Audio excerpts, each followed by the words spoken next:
Good morning and welcome, everyone. Good morning. Good morning and wake up, West Coast. I'm so happy to see everyone today. I'm Jane Clark, president of our Michigan West Coast Chamber of Commerce. It's going to be a great morning.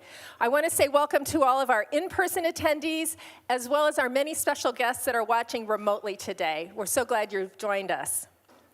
I say it so many times, the Chamber cannot do our work without our fantastic sponsors. And so to all of you that are longtime Chamber champions, Chamber sponsors, we appreciate you. And today we're going to meet one of our premier sponsors, JR Automation. And joining me on stage is Craig Ulrich. Craig is the president of JR Automation, and I'm just going to have a short conversation with him so you can get to know JR a little bit. So welcome, Craig. Yeah, thank you. It's been a big year. How's it going? Well, it was, as everyone knows, it was an interesting year with COVID. I would say very interesting. Unfortunately, really politicized the COVID. It was unfortunate. We had some mask mandates in there for it that weren't necessarily welcome, but I think we wanted to keep our people safe and make sure that we had a safe working environment. So we did do those things. It was a great year. The other issue I think everyone had was the Great Resignation this year, and we actually had quite a good year.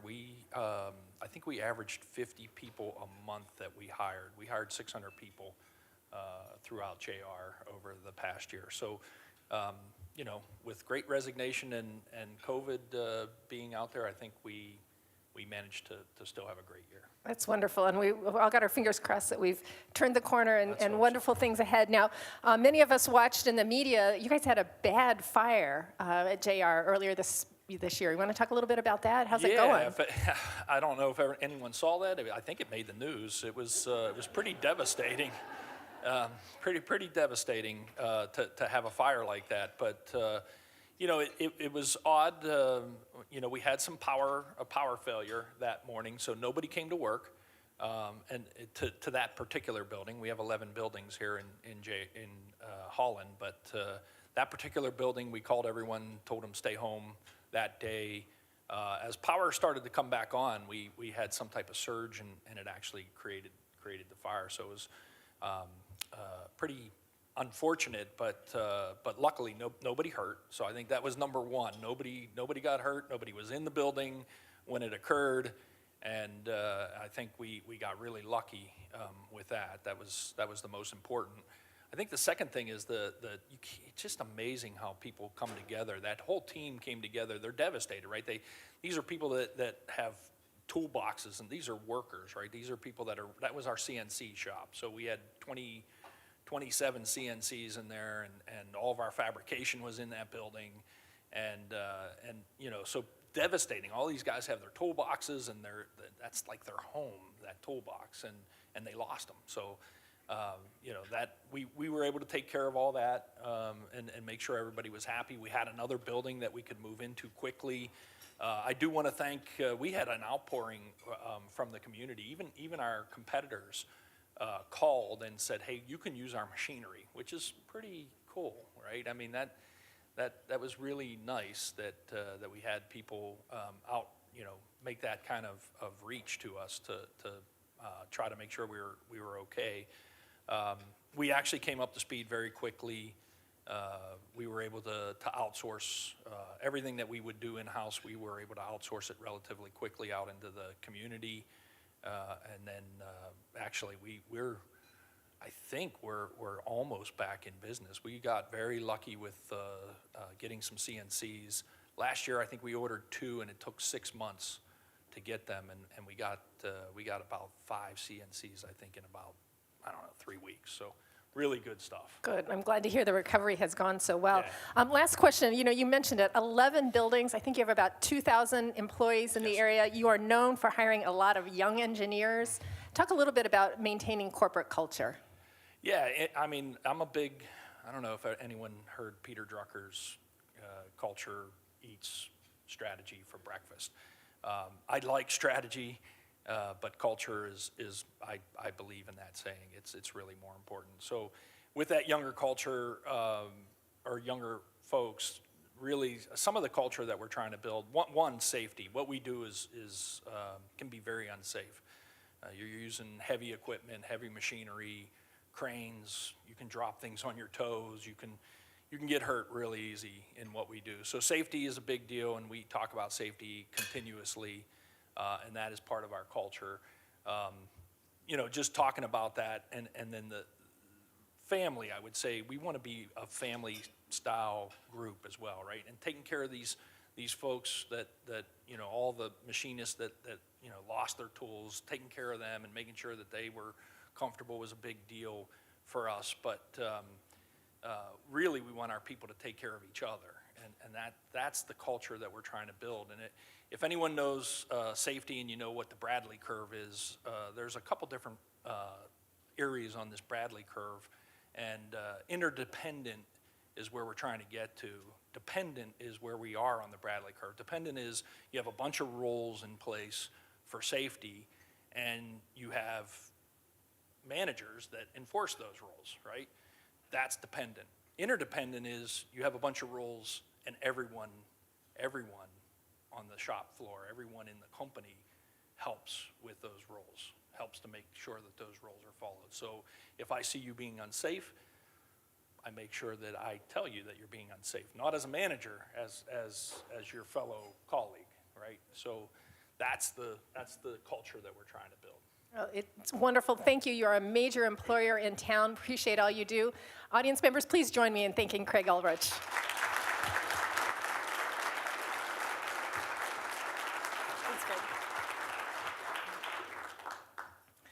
Well, now it's time to go to our main event today and introduce our guest speaker. For our audience members, normally we do some tabletop networking. We're incorporating that into today's presentation. So you're going to have time to get to know your fellow table members today. For our attendees who are following us today digitally, you're also going to be in a Zoom room where we're going to ask for your active participation as well. So we want to incorporate both sets of audiences in today's presentation. And our presenter, I'm just so excited to welcome back someone that I've known for many, many years, Ramírez-Sáenz. Ana is the founder and CEO of La Fuente Consulting. She is on a mission to bridge cultures and simplify communications. She has over 15 years experience working with C-suite leaders in Fortune 500 companies as a management consultant, a strategist, and an executive coach. So please welcome Ana Ramírez-Sáenz to the stage.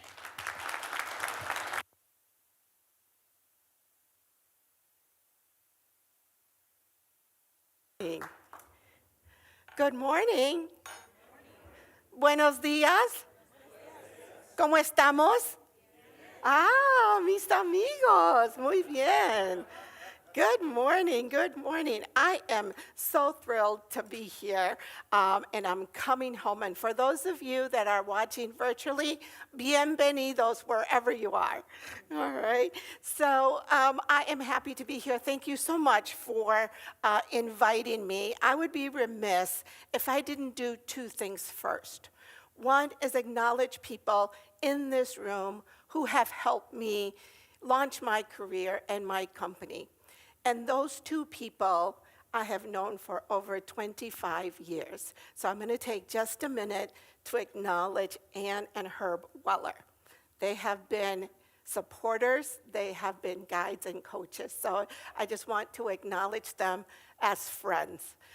So thank you so much for being with me. Thank you. The other thing that I want to do is I do want to take just a quick moment to acknowledge and to think about peace as we see what is unfolding before us. So I'd just like to take a minute for us to think about peace in terms of what is happening with the situation in Ukraine.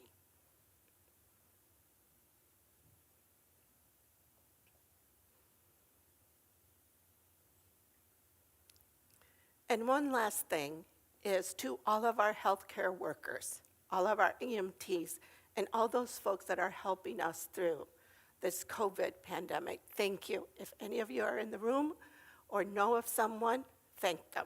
All right? So Good deal. Here we go. We are on a time schedule. I am one to begin on time and end on time. All right? So we only have about 45 minutes, so we're not going to conquer world hunger. We're only going to do 3 things. One, we're going to talk about keeping the people and why we're doing that. We're going to talk about dropping labels and why do we need to do that. And then how do we build a culture of inclusion?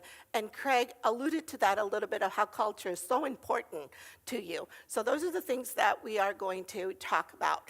I've got slides. They're going to be guides, so we're not going to read everything on the slide, but these are going to be made available if you have any interest in any of the information. All right? So I'm coming home. I'm home.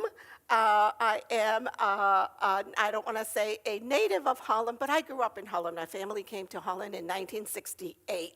And so that's what the sign looked like in 1970.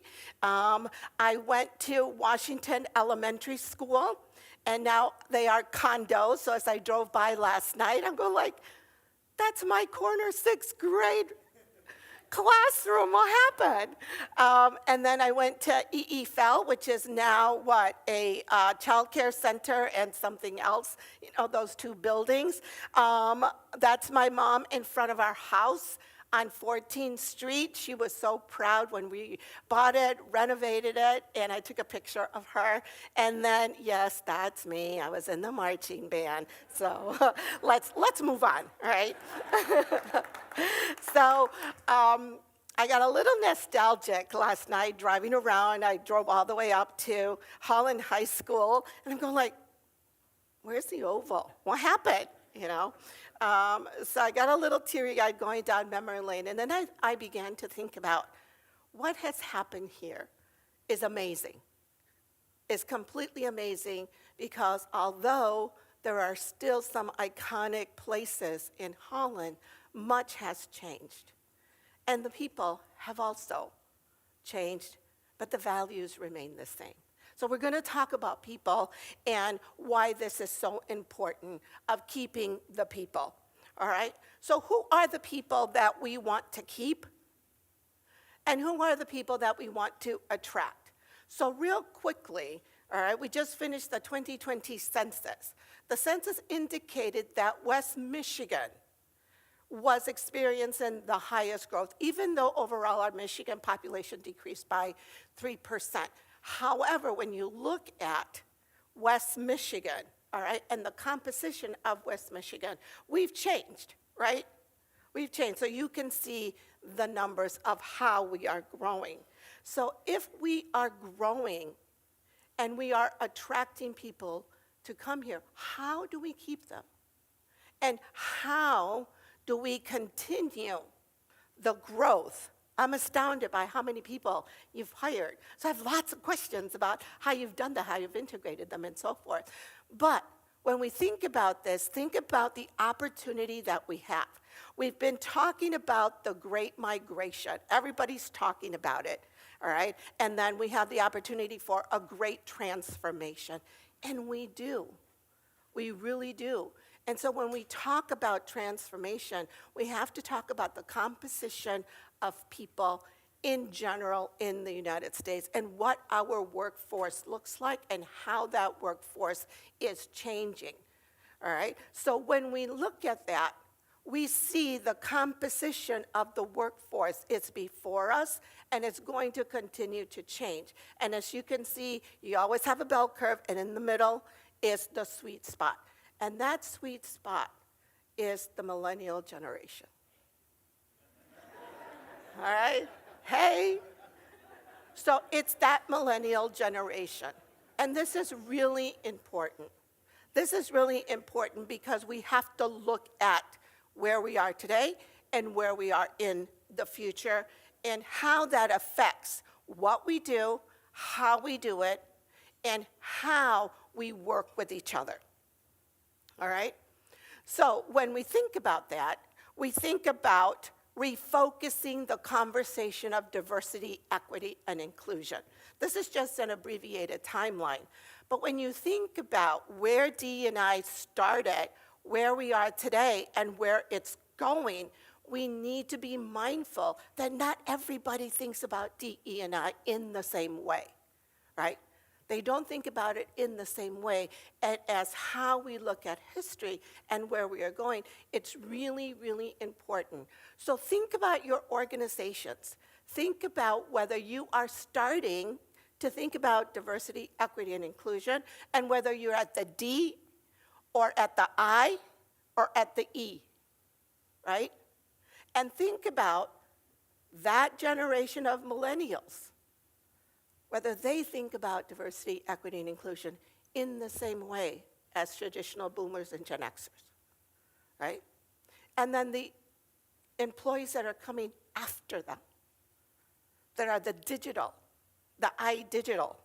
employees, where they're used to diversity. They're used to people that are different from them. For them, it's nothing.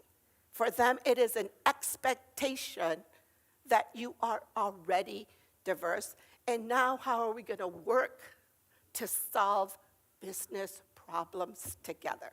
So it's really important for us to think about that not all of us think about diversity and inclusion in the same way. So we go from representation, compliance, right? In the 1960s, and affirmative action, you know, this ugly word called quotas, all right, to today, when we think about what is it that employees need to be successful in your companies, in the marketplace. Kudos to all of you that are learning, that are doing great work in your organizations. I saw Scott here today, came up and said hello, fellow practitioners. There's a lot of energy going on here, a lot of energy. So how do we harness that? We harness that by looking at and understanding that not everybody looks at DE&I in the same way. As long as you are questioning, as long as you're willing to learn and talk to your employees, you're ahead of the game.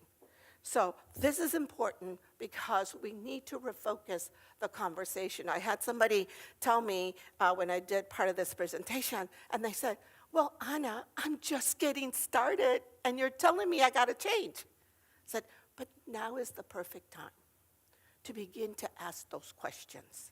Now is the perfect time, all right? So when we talk about workplace culture, what are we talking about? What are we really talking about? Workplace culture anywhere, culture has 4 elements: your values, your behaviors, your beliefs, and your attitudes. And culture is a pattern of behaviors. So you learn it. You don't come out of the womb saying, I'm culturally intelligent, right? We learn it. So what are these 4 elements doing in corporate culture, and how do we manage those relative to where we want to drive our organizations? Many of you have read about corporate culture. Many of you have seen the videos. Many of you have been in the trainings. But how many of you are really bringing it back and asking the question, what does that mean to me in my organization, and is my leadership demonstrating that authentically and genuinely, so that the next level of leaders see it, the next level of middle managers see it, and your employees at large see it? So it's critical. Corporate culture is critical.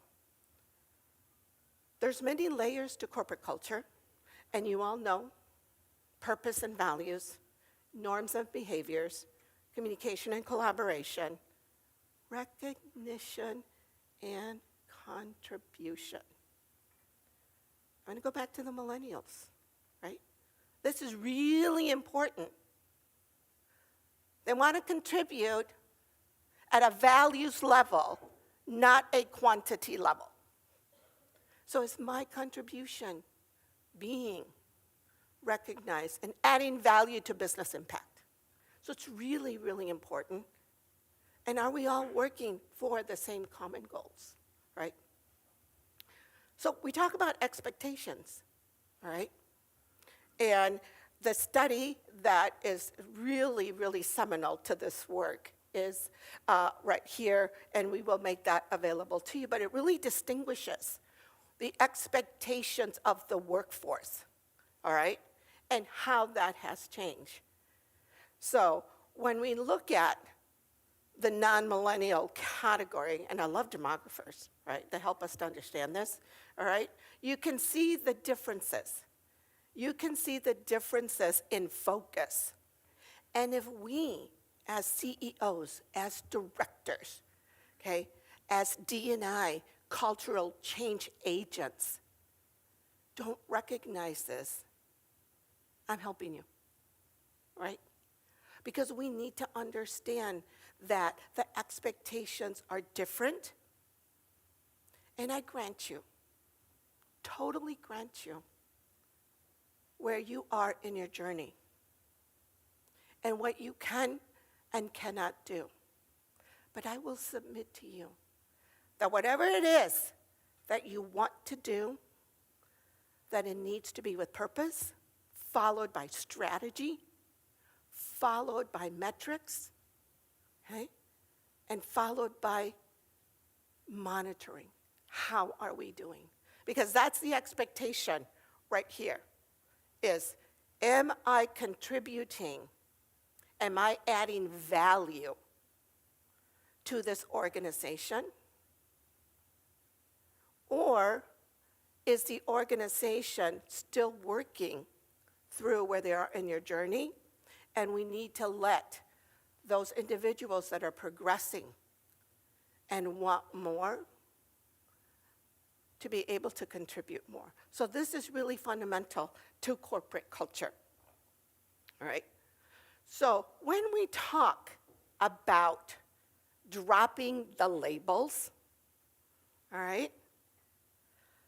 This is a whole day seminar that I do. We're gonna do it in 10 minutes. So when we talk about dropping the labels, it's got lots of terms. Stereotypes, biases, you know? So whatever feels good to you, it's okay, all right? How are we doing, virtual folks? Are you keeping up? Everything good? Good deal. So when we talk about dropping the labels, we have to look at ourselves. Hola? Everybody okay? Tagging with me?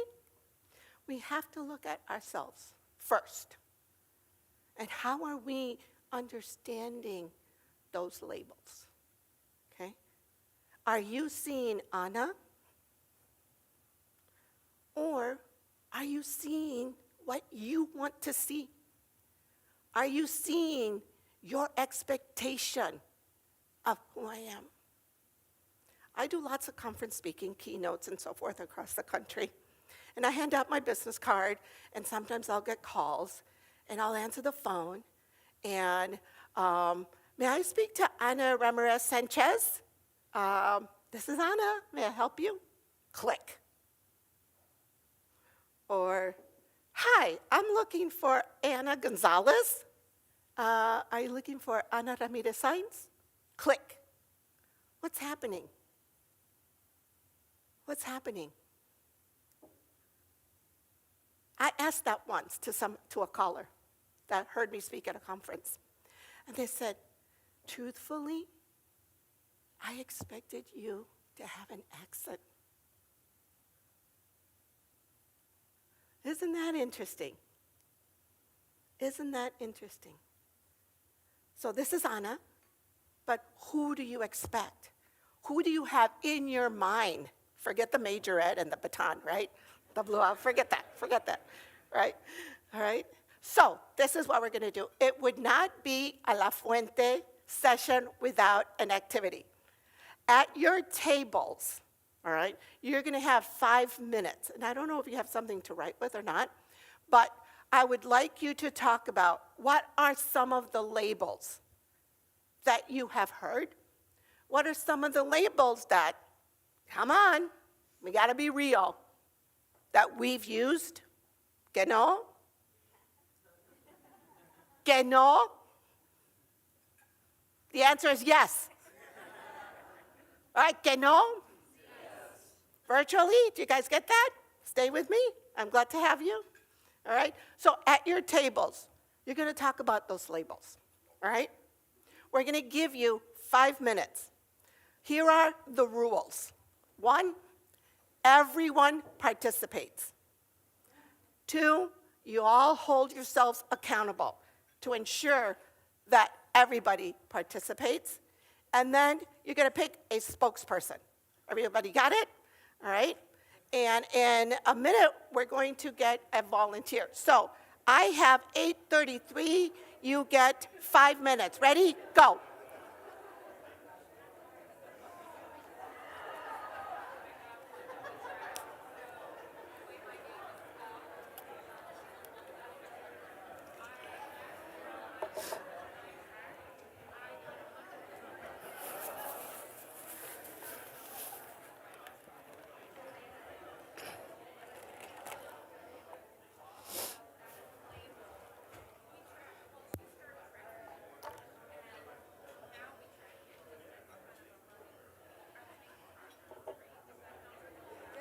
Yeah, I just need to empty this out. Just a little bit.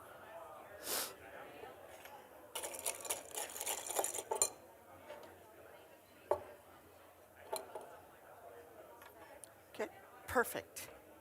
Thank you. All right, how's it going? How am I doing on time? Great, good.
Okay.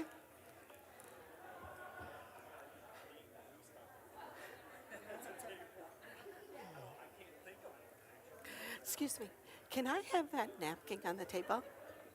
1 more minute. Thank you.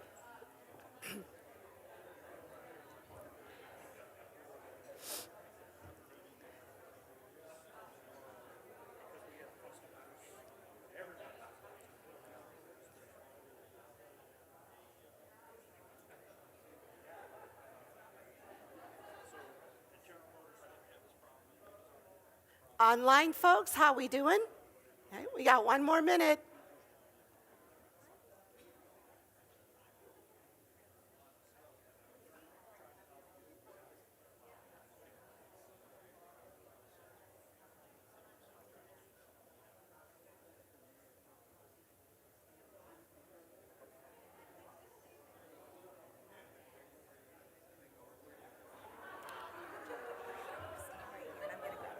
Okay. How's this? Is that good? Okay. All right, everyone. How'd we do? We did good? All right, let's get back together. So we're going to need 2 volunteers. Hola. Hola. Gracias. Muchas gracias. We're going to make you bilingual at the end of this. It's going to be great. All right? So I need dos voluntarios. All right. We got Sir over here that's trying to look away from me. There you go, sir. Please come on up. Quickly, quickly. There we go. And we have this beautiful lady with the glasses and purple shirt, volunteer. There you go. Yes, that's you. Would you like to volunteer? Yes, ma'am. If you want to, yes. If you don't have to. But all right, but give her an applause. All right, come on up. Hello, John. Thank you so much for volunteering. Absolutely. All right. Oh, and Nice to meet you, Anna. that is the version of English of Anna. So very good. All right, good deal. All right, here we go. You are going to stand right here. And this is John. And this is Ann. All right. So we're going to talk about labels. So you're going to stand on this side of the table, right here. There we go. And I'm going to be in the back. And I'm going to guide you. All right. So this is your corporate culture. This is your corporate culture. All right. You all talked about labels on your tables. So we have food coloring, all right? Disclaimer, and I do have a lot of insurance liability that includes dry cleaning, all right? Be careful. So every time, and we're gonna do about 5 or 6 of these, all right? So every time you hear a negative label, I want you to squirt just a little bit, okay? And you have a little spoon, and you're gonna mix it. When we hear a positive label, all right, I would like for you to add a corporate benefit, which is your ice. Got it? All right, we got 5 minutes. All right, online, you're gonna be participating on this, so I think we have someone reporting. All right, volunteers. We're going to take one from this side. Anybody, go ahead. Raise your hand. Don't be shy, or otherwise I'll call on you. All right. Yes, ma'am. Stand up. Your name? My name is Kate. I'm from Zealand DPW. My word is educated. I'm sorry? Educated. Educated? All right. Let's put, very good. All right. Over here, let's get a opposing label. Go ahead. Anyone? Don't be shy. I'll call on you. Online, they talked about being judgmental. Absolutely. Put a little squirt in there. All right, now turn it around. All right, another one, another negative label. Go ahead, raise your hand.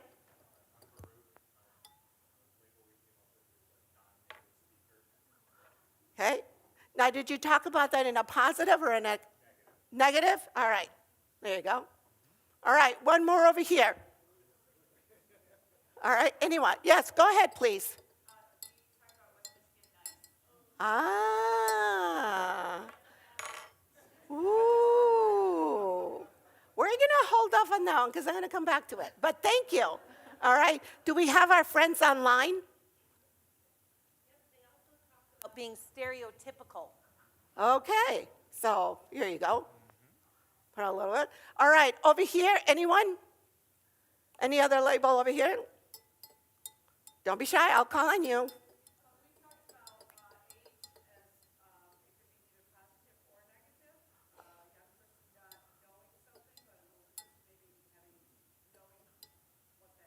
Okay, I'm going to call that a benefit. I'm going to call that a benefit. Experience, right? All right, no brain drain, right? Okay. All right, over here, all right? In the back, the lady that just pointed. There you go. Right up, your name and your label.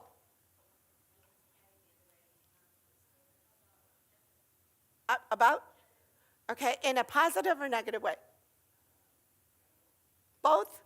Okay, all right. I'm going to call that a benefit. What do you think, Ann? I think it's a benefit. All right. Here we go, a couple more. Right here at this table. Yes, please.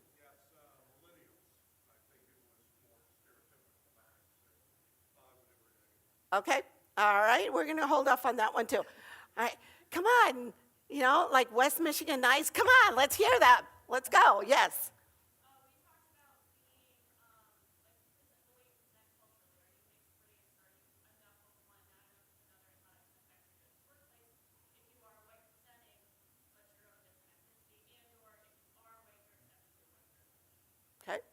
right, so that's, all right.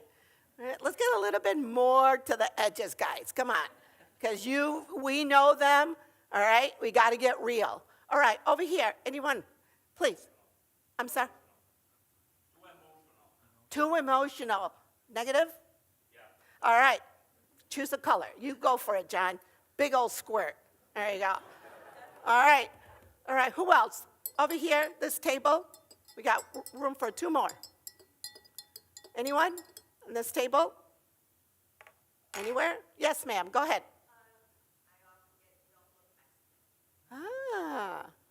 What am I supposed to look like? All right? All right, put another square in there, color that you haven't used. All right, online, one more from our friends online. Online anymore or just one?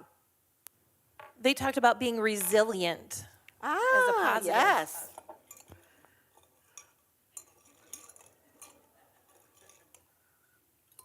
Give it one more.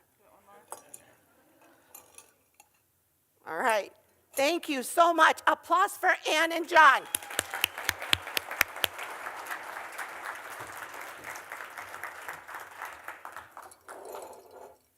Where would you rather be?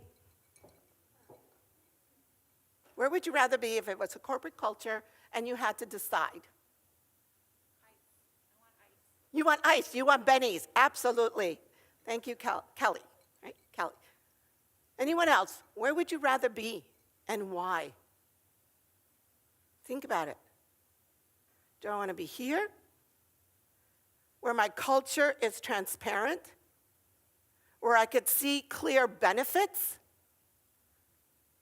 where I'm genuine? We're in West Michigan after all, and we are nice. But we have to be real. And we have to be authentic. Does that give us this?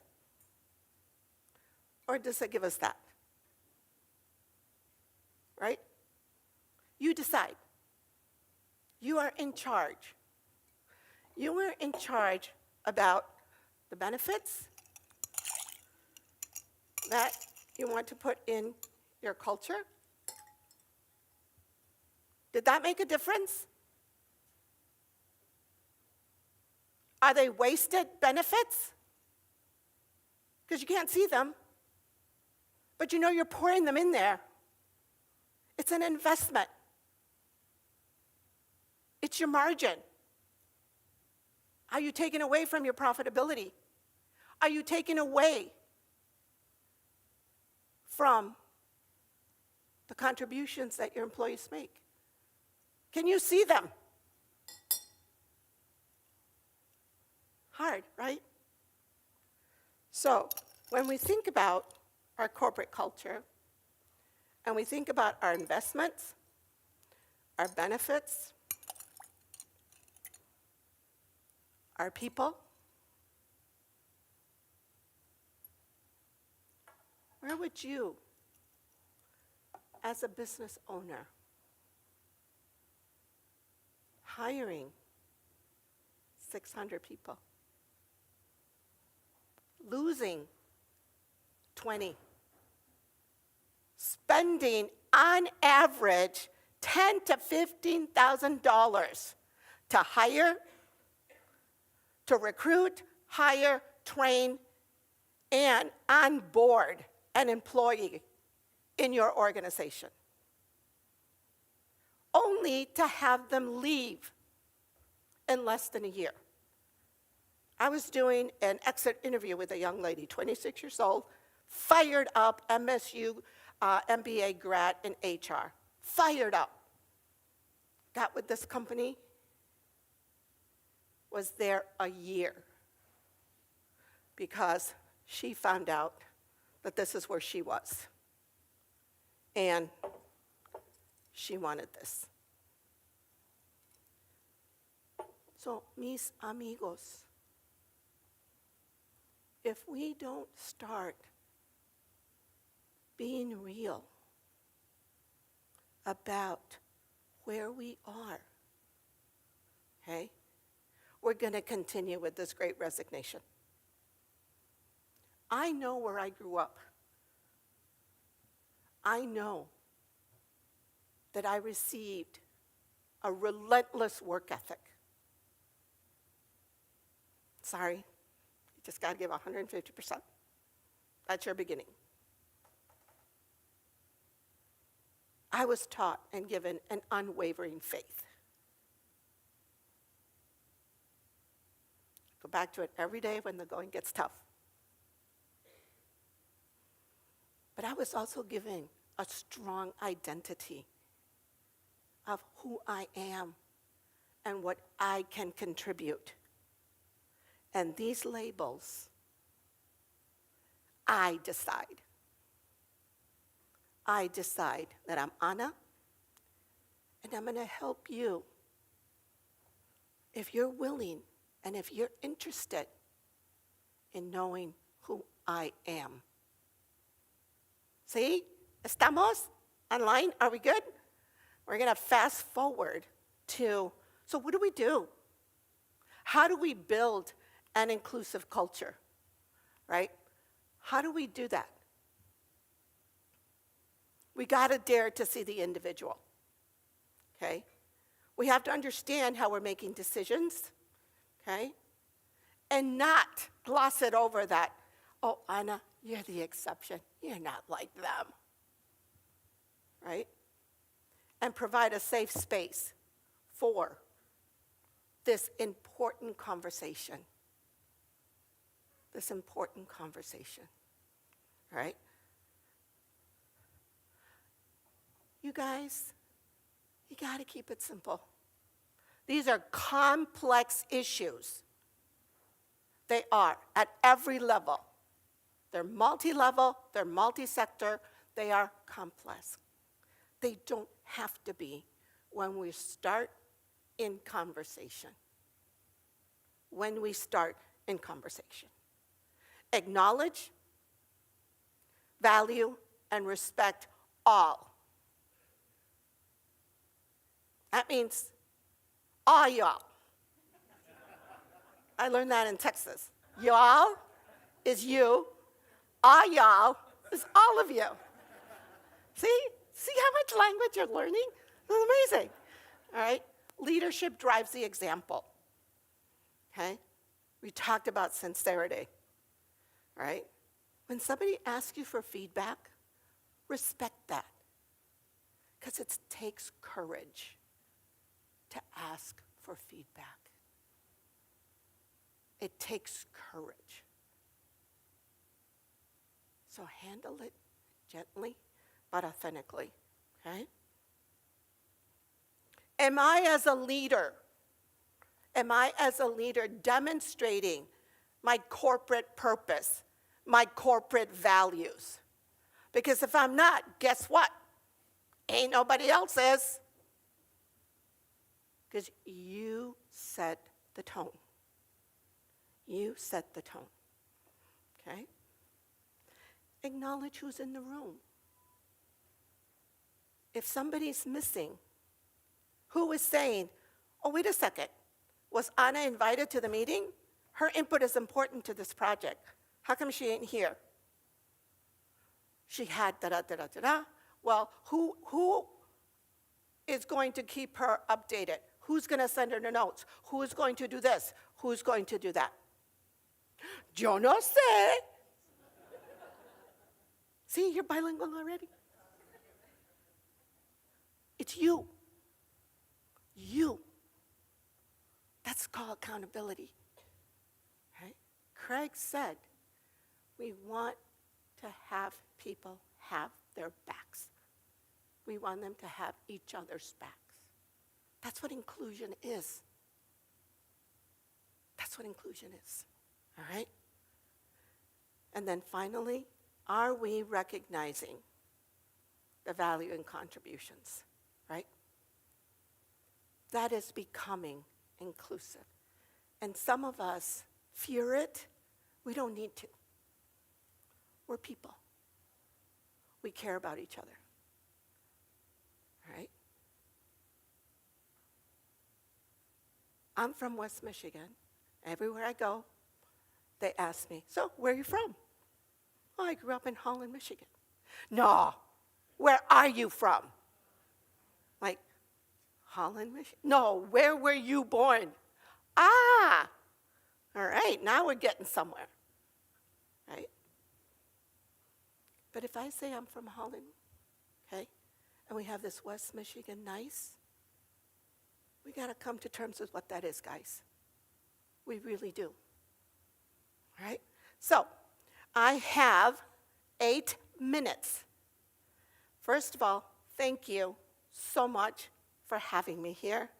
I've truly enjoyed it, and I'd like an opportunity to meet as many of you as I can. And so we're going to take time for a couple of questions. Jane? Who's got the first question? Don't be shy, because I'll call on you. Well, I will start, Anna. You talked about honest and open feedback. That can be hard, that first step. What's your advice for taking that first step? I think the first step is to be welcoming.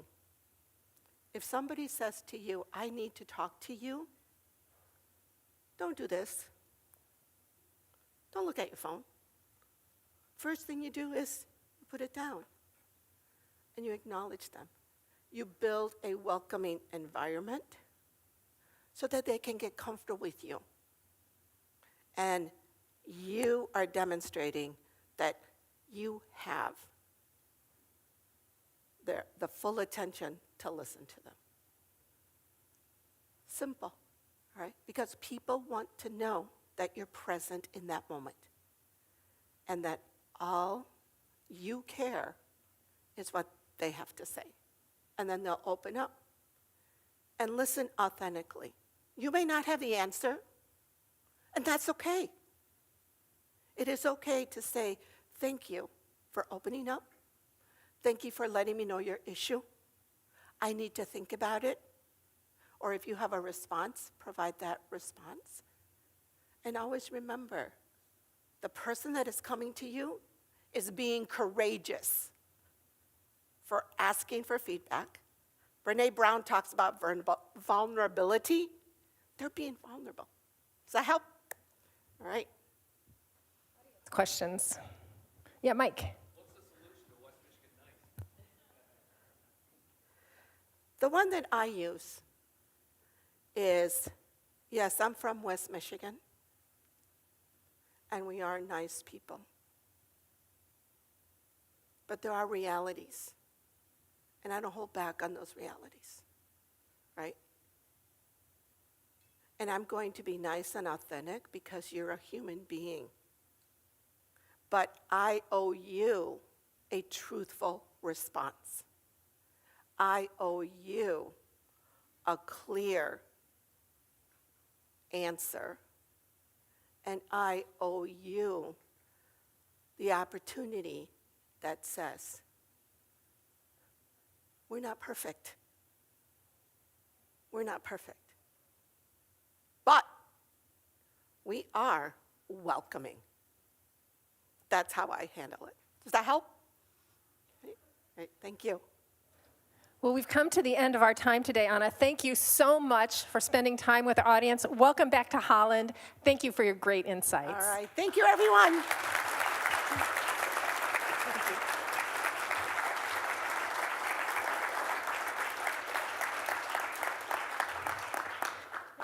Thank you all for joining us today. Thank you to our digital attendees for being with us. I want to invite you back a month from today.